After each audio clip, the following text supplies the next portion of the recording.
Thank you, Mr. Cardenas. We will put you in as excused. Representative Engel.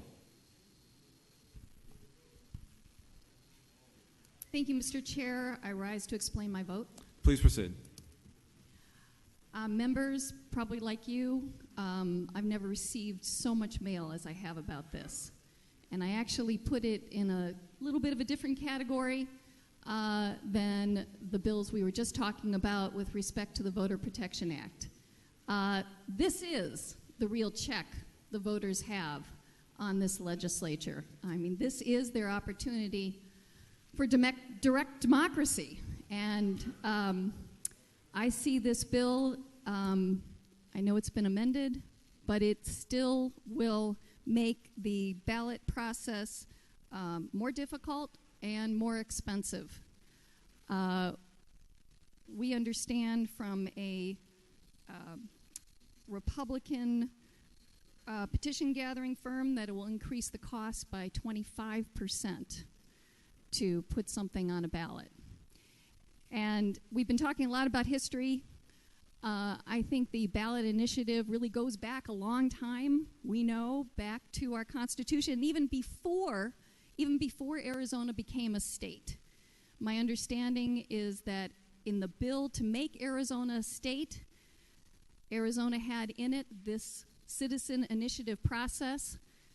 That was the reason the President Taft vetoed letting Arizona be a state in the United States. Arizona took it out in order to become a state. We actually wanted to be part of the union.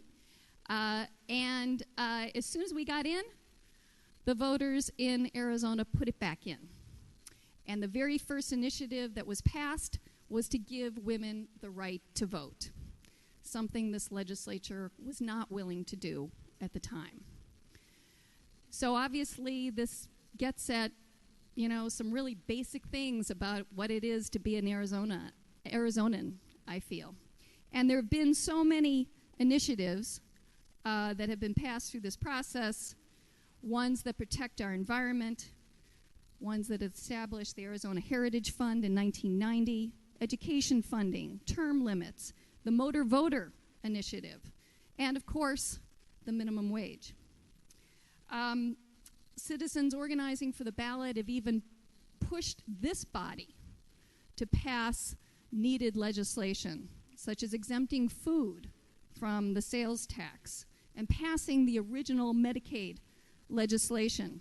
So I want the voters to continue to have this power to be able to pass legislation when we are not responsive.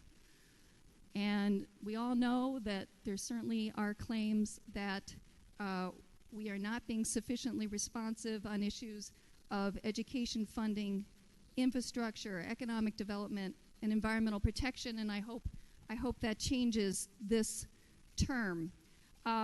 So I am opposed to this. I think it is still going to burden this process. It's such an important process. It is the final check, and with that, I'm voting no.